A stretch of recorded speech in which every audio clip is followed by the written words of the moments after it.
Hi, everybody. I am here in Brazil. It's been a crazy week watching my home in Los Angeles, like the city I've called my home for almost a decade, um, go up in flames in so many neighborhoods. And I've had such a heavy heart this week hearing from friends, that they've lost their houses, just hearing the collective trauma and anxiety that's going on in LA right now. And so I wanted to have this special, powerful stuff episode to really process how we can help come together as a community, even better. And I have my friend Maddie Stites, who's about to join. She actually lost her home in 2021. I was inspired because she had some really great tips that she wrote this week about how to support people when they have lost their home in a fire, because she went through it a few years ago. So Maddie is going to join me. She's going to share her story, some quick tips about this. It'll be a brief episode, maybe 15 minutes, and we'll end with a 3 or 4 minute grounding meditation. So you can simply like feel your feels and kind of have a moment to pause and to process what's going on. So I'll have Maddie request to join, and then we can make it happen. And so, yeah, as we're kind of going through this, I know when I first read Maddie's the thing that stuck out to me, she said is, act over ask. When people are going through a tragedy like this, or they do have so much overwhelm already, it can be overwhelming or daunting to kind of, if you're like, how can I help, to kind of think of things that you can do to help, versus like acting, like she said, of like sending them an Uber Eats gift card, or getting a and here Maddie is now.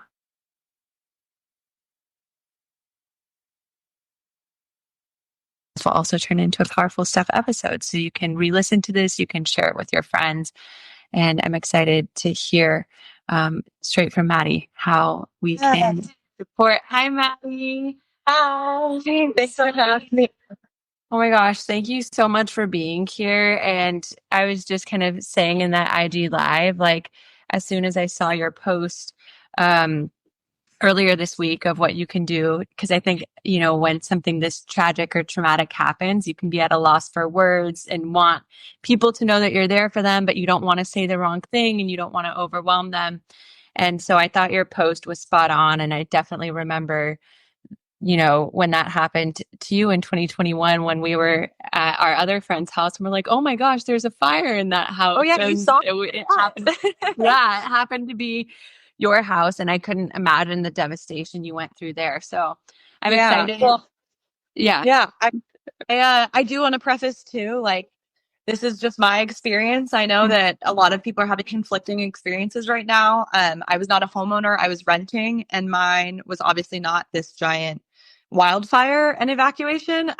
It was arson next door that this happened with, and a lot of my loss was actually not due to perished belongings, but chemical residue in soot and ash. So I actually want to talk about that as well. But I know we only have about 15 minutes, and I know you're talking about the act over ask, so I can just hop right into like a few of those points. Yeah. Even now, as someone that is not being completely displaced and like super affected by it, I am affected. As you can see, I've like been doing some prep here in Venice, a la Burning Man style, and like taping up my windows. But the inundation of asking, how can I help? It's actually putting a task on these people's list. You're adding to their to-dos, you're adding to their thoughts. And it's much better to know of a specific thing that you can offer and like reach out instead of asking them to reach out to you when they're ready. You also don't have to jump to help right now. Look up the American Red Cross. There's so much on Instagram right now of where to donate, how to volunteer, what's actually needed. And being out on the streets and just showing up isn't necessarily the best thing. Rushing is not best. This is going to be a long haul, and it's amazing. And the overwhelming support, I feel like, is emotionally really, really um, one of the best things of having everyone kind of rally initially. But it's going to go on for weeks and months. And the drop off, we don't want necessarily people to experience either. Like, people are still going to need meals a month from now. So rushing is just not always best. It can actually add to a little bit of the chaos and overwhelm some of these volunteer facilities. We don't want to cause more chaos and overwhelm. I know that everyone just wants to help. So hopefully some of these tips lead to actually beneficial help and action versus um, leading to more chaos. Yeah. Yeah, absolutely. And thanks also at the beginning for kind of sharing the disclaimer. Like you said, it's such a unique experience for each person going through it. And yeah, obviously, like speaking from your own experience with the kind of rushing versus kind of thinking through, can you help people think through like the kind of questions they should be asking themselves if they maybe do have a friend or someone they know who is affected that they want to help, but like you said, you don't want to overwhelm them necessarily either. Yeah. The first would be, is someone kind of acting for them? Do they already have a best friend that they're staying with or a family member out of town that is getting those active updates? It's really, really amazing to have someone kind of being the messenger on behalf of the victim. That I would say try and either be that person or find out who that best person is first that you can direct information to and have a compilation of information or a personal spreadsheet where they're creating the GoFundMe link. That is a big factor in the overwhelm, as well as, oh gosh, I just have so many thoughts. Yeah.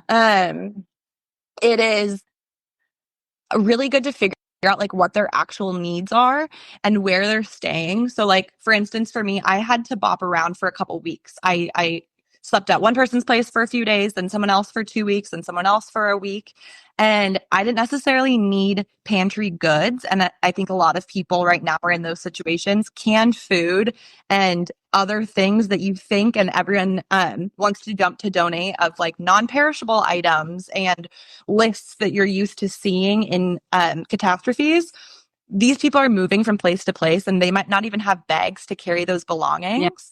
So I would really, really recommend that don't think about just the things. Ask the questions of, do they have a stove and an oven to cook in? Is it comfortable environment for them? Do they have sheets on the bed? Do they have an ability to do laundry? Or are additional clean clothes needed? Something that I feel called to share too is one of the most devastating things for me was while I was getting all these donations of clothes, no one's donating their used underwear. No one's thinking of going out and buying a new pack of underwear and they're donating other clothes. And the same goes for socks and shoes. Yeah. But really think through what they already have or try and even get from that person that they're communicating with that list of what the individual actually needs. Because there's already, I've been seeing from volunteer and donation centers, way too many of the 3-in-1 shampoo and conditioner, body washes, and the dollar store toothbrushes and toothpastes. Um, you want to be donating things that they're actually going to use and aren't just easy donation items. Like figure out what their face wash is or what their favorite body wash is, because those are the things that they really want to be replaced. And it'll kind of add to the discomfort to feel when you're receiving handouts. And I know it's especially for some of these populations, it is a very vulnerable place to be the GoFundMe kid and be the receiver of all of this, or to go to a donation center and need everything. Yeah. So adding to the comfort as much as possible and the familiarity of some of these belongings is also really huge. So yeah, asking and trying to think of yourself, what would you use if you're donating to a victim that's also a 30-year-old young female? Like if you were in those shoes, what would you want to receive? And just take your time, calm down, and like ask yourself those questions and do as much research as possible just before acting. Totally. Yeah, 1,000%. And I think it was on your TikTok that I watched as well, where you're like, yeah, not having like actual luggage, having to carry things around in bags. And then you're like, what do I do with canned food? Because I don't Yeah. even have like a kitchen. And so, yeah, those are all really helpful. And I think it was also on your post that you mentioned like, Yeah, right when you got on the live, I was referencing your post where you were like, just get people like an Uber Eats gift card or something if Yeah. there's somebody that you know, because yeah, like you said, it can create more work for someone to have to like tell you what they need if they want to like do something nice for you immediately or like donate to a GoFundMe or Venmo you. So I think you mentioned in the post like people can pick out what they actually want. Yes. And that's same is with firefighters right now. I know that there's been, I think every fire department has too much dry goods and like canned food or pre-made sandwiches that will go to waste or that is harder to distribute. When it's things in boxes like that as well, then you're asking for even more volunteer need and more resources needed to distribute these canned goods or these boxes of items. When gift cards to grocery stores, to Uber Eats, to their favorite restaurants, to local places that are doing donations. That is going to go so far. And that's something that people can do that aren't here in LA right now. If you're back home in whatever other state or if you're in a different country, everyone can do Uber Eats. And I know that even other friends that have had past traumatic events and hospitalizations or the hot food and delivery of food is one of the best things that you can do. And if you can't do that, or if you want to be more personable, or if you are here in LA, I would also say have them over for a home cooked meal. That's one of the most comforting things that happened in the first month after my fire is being able to go to different friends' houses and feel like I was safe and feel like I was held and taken care of. And I didn't have to worry about cooking. I didn't have to worry about cleanup. That went further than so much else. So I my other point in the post too was that deep kindness, the loving presence, the just watching a movie together or offering them your cozy bath and lighting candles will go so much farther than you realize because these people are processing trauma. There's a collective shock going on in LA. I think a lot of emotions are coming up. I know I keep going in and out of all of these different emotions and just giving them room to actually process them without judgment. And no matter what comes up, I think is one of the best things and most needed things right now. Yeah, absolutely. I love what you said of just like creating a safe space for them to like feel at home or to maybe even if they need a welcome distraction with a close friend and don't want to talk about it at all, but you create like a experience where they can relax or take their mind off of it.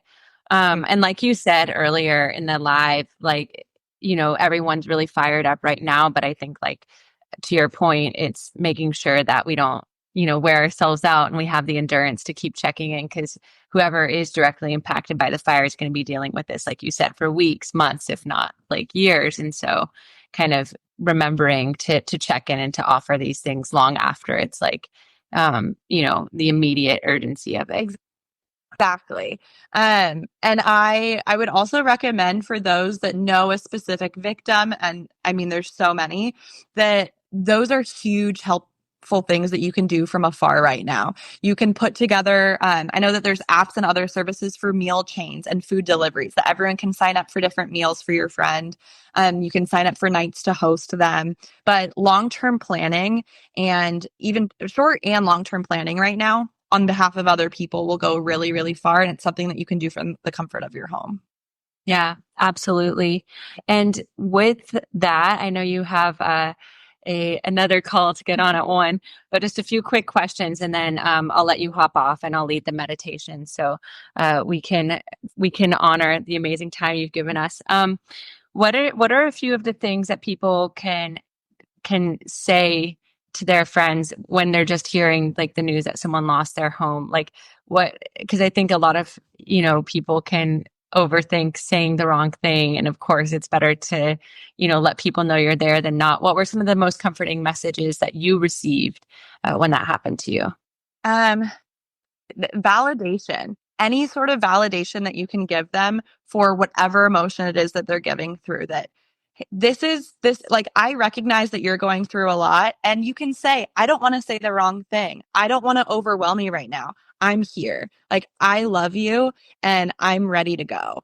I think also something to not say is what's really important and that is the well, at least you didn't, at least it was just physical things. At least it was just this, or at least you're safe.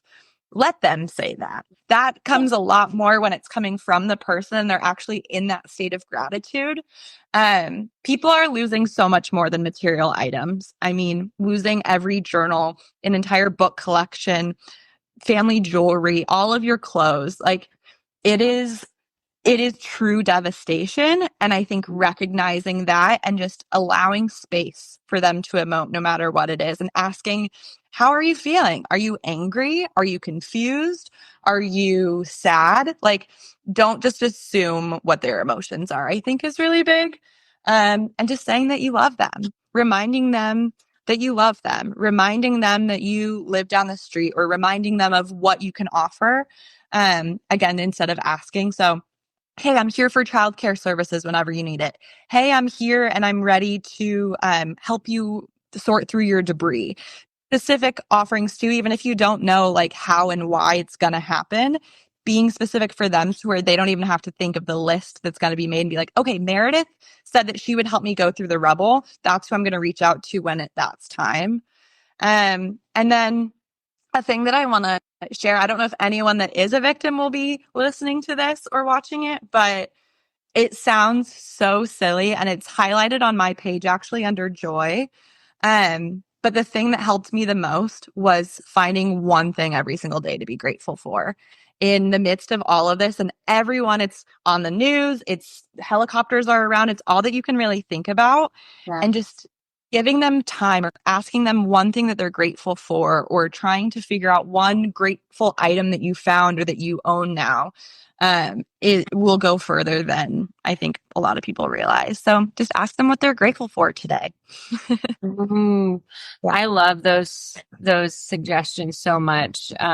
Firstly, yeah, of like holding space for people's feelings and just like yeah, like you said, not assuming, just asking them how they're feeling and then not being the one to say to try to find the silver lining for them. Yeah. Letting that Let them come from find the them. silver lining. You don't, that's not your job. Yeah, it's not your job. Just hold the space and like Yeah. offer, like intuit, try to intuit the needs where you can and preemptively offer that. And then I love what you said of, for people who are going through it, something that really helped you with the gratitude. So is there any other tips that we didn't touch on that you want to say before you hop off, or do you feel like we covered? I would say the thing that I'm dealing with right now is someone that hasn't evacuated. Venice has been in this beautiful little bubble, and I know a lot of people have evacuated to friends' homes in Venice. Mhm. I would like to share, and I don't know the stats on what's in the air right now and what is the soot, but due to my experience of it being a chemical fire, and I lost most of my belongings, not because they burned, but because they were covered in soot and ash or like water from the firefighters coming in, and it chemically was unsafe to keep. So, what you can do, if anyone's been to Burning Man, or if you want to Google online how to Burning Man prep, I would highly recommend taping your windows with blue tape or any cracks and doors that you're going to keep closed. That'll really help any physical particles not get in, and your air purifier that is inside will work a lot better. And then any belongings that you love. So, like, I have plastic over my bed right now, just in case I do leave too, and so where I'm not worried about it. Or all my favorite belongings I've put in garbage bags and airtight containers or Ziplocs, just so I know that soot is not going to get to it. Just protect your things that way and stay safe out there. I know I have to hop, but it's going to be a beautiful meditation. And just thank you for this space to share my experience, because I'm kind of in the same boat as so many others that I just want to help in whatever way I can. So yeah, thank you, Mayor, and thank you everybody for giving LA love right now, because it's really gnarly.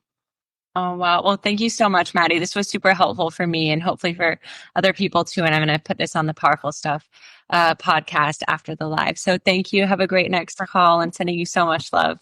Thank you. You too. And so for those of you who are staying with us, we're going to go into a meditation right now to really just have a safe space to process whatever you're feeling. I know from what I've heard, and even just feeling it in Brazil, a lot of people, yeah, could be feeling any type of emotion. They're all welcome here. This is really just to help ground and recenter and give yourself full permission for, whatever you need to feel right now, with all the fires going on. So, if you want to go ahead and find a comfortable seat, we'll just take a few minutes, or a few moments rather, before the meditation, to just roll out your head, shrug your shoulders in a circular motion, and then reverse them the other way. Just relax your jaw. And go ahead and take a breath in for a count of 4 through your nose for 4, 3, 2, 1. Exhale everything out of your mouth for 4, 3, 2, 1. Inhale for 4, 3, 2, 1. Hold at the top. We're going to go into a box breathing to slow down our nervous system. And exhale for 4, 3, 2, 1. Hold at the bottom for 4, 3, 2, 1. Inhale for 4, 3, 2, 1. Hold for 4, 3, 2, 1. Exhale for 4, 3, 2, 1. Hold for 4, 3, 2, 1. And then return to your natural, slow breathing in through your nose and out through your mouth. Now that we've had a few brief rounds of box breathing to just slow down, to arrive in the present moment. I'm just starting to feel the awareness of your body in this room. Starting to first notice from the outside in, just noticing any tension in your physical body. Maybe it's a tightness in your chest or your stomach or your throat, wherever it is, to start to breathe awareness to it.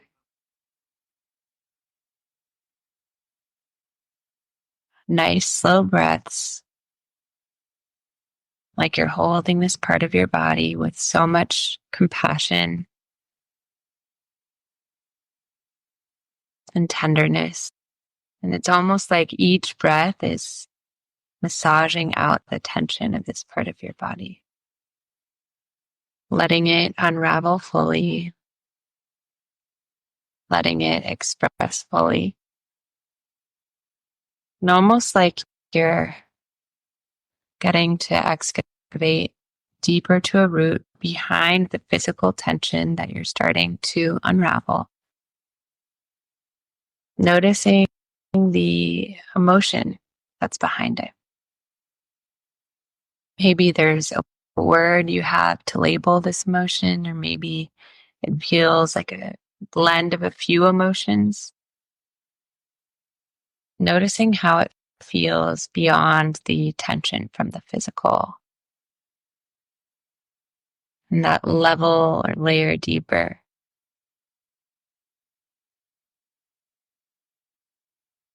And as you notice the tension or the label that you've kind of labeled this emotion, asking this emotion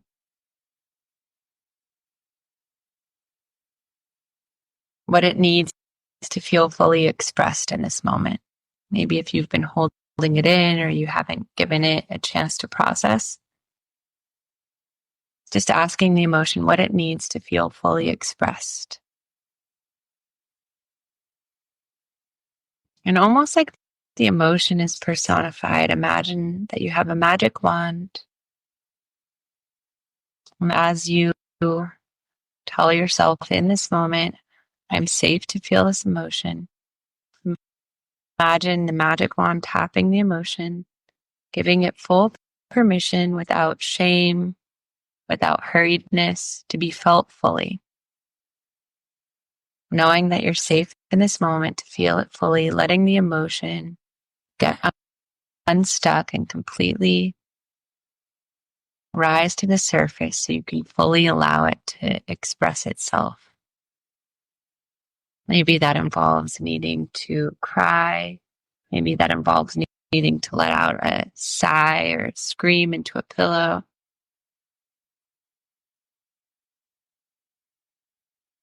Maybe that involves punching the air. Maybe that involves needing to laugh for the first time today. What does this emotion need in this moment to feel fully expressed? And as you allow yourself to feel this emotion,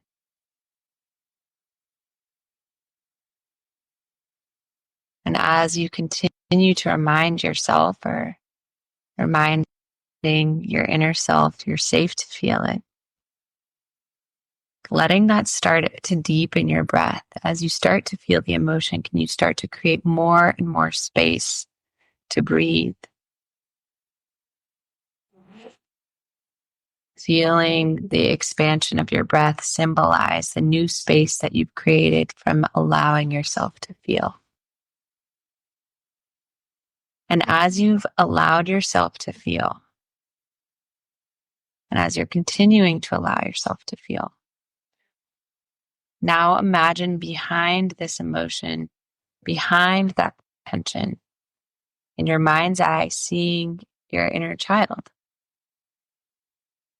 who's been going through this whole week, the ups, the downs,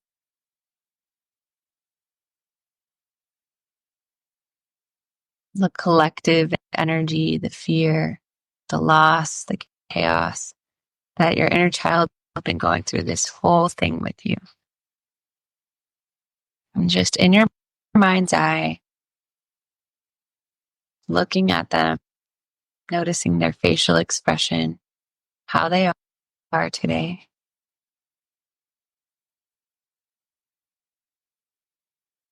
And asking them how they feel. Letting them speak.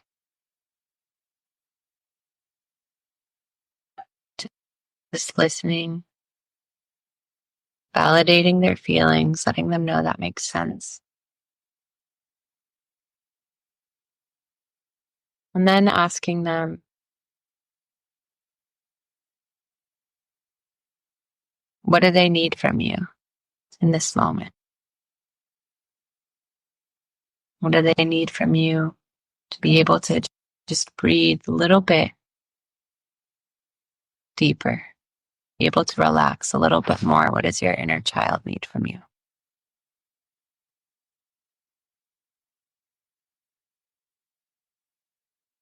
Letting them know that regardless of what has happened or is happening or what lays in store, that you're not going anywhere, that you love them unconditionally,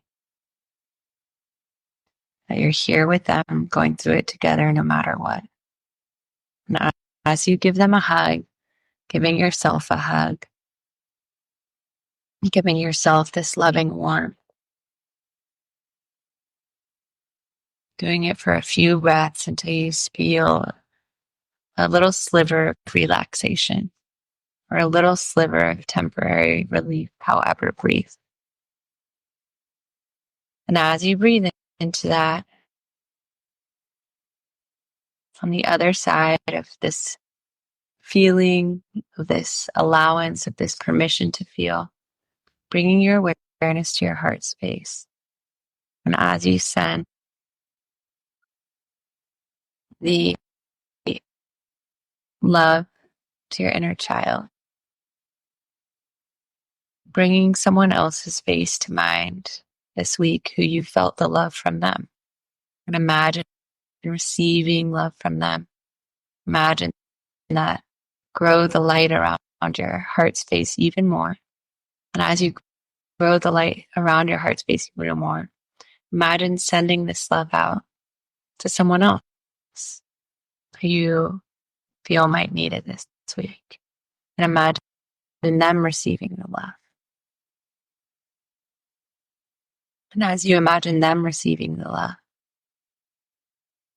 and it touching their heart, imagine that coming back to you. Imagine you receiving it, making your heart even brighter. Maybe sending it out a few more times in this boomerang, feeling it come in from someone you felt the love from this week. Whether it's someone who contacted you directly, kindness from a stranger, just feeling it maybe from posts or things you've seen of the efforts of first responders. Maybe now sending it out to somebody who you don't know, but who you're grateful for in this time. And whether it is a first responder, a volunteer, a stranger on the street, until you feel this ripple of love start to strengthen your heart, creating this safe space filled with this warm, bright light, a sanctuary that you can always come back to internally. And then placing both hands on your heart, thanking yourself for showing up during this time to ground yourself, to find this calm. Know that you can always come back to this place whenever you need.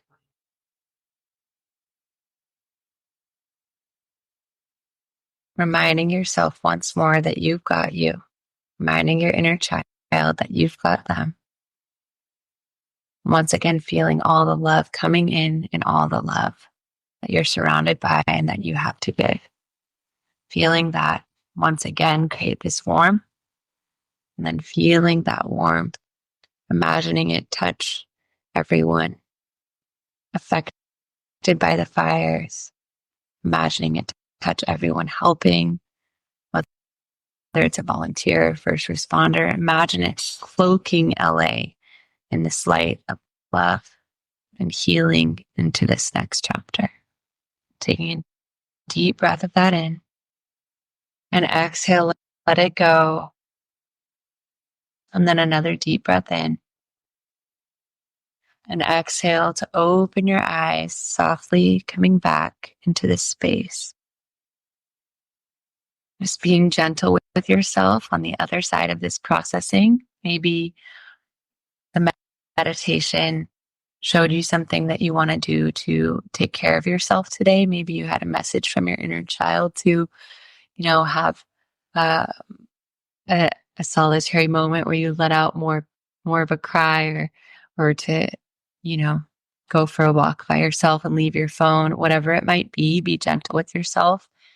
Take the time that you need. And thank you all for being here during this live and this powerful stuff episode with me. Thank you to Maddie Stites for coming on and sharing her experience, doing, the things that we can for the people that are affected by the fires, and giving us some tips on how we can help. It's so, in times like this, it can feel, I know I felt like being afar in Brazil, like helpless. What can I do? But as Maddie shared, there's so many ways that we can let people know that we're here just to hold space no matter what. Like she said, sending them gift cards so they can have immediate, relief to start to restock their belongings, or to buy a nice meal for their family. And yeah, like Maddie also said, how she was able to, during the darkest of times after it happened for her, kind of something that helped her, finding that one thing that she was grateful for each day. So hopefully this episode was helpful to whoever needed to hear it today. And just so everyone else knows, as a resource, I am offering a complimentary healing session, whether it's meditation, breathwork, coaching, whatever anyone needs who is affected by the fires. If you were displaced by the fires, I'll have a link, or you can contact me directly to book a session. And I also put an anxiety breathwork, immediate anxiety relief breathwork for powerful stuff to help people from afar.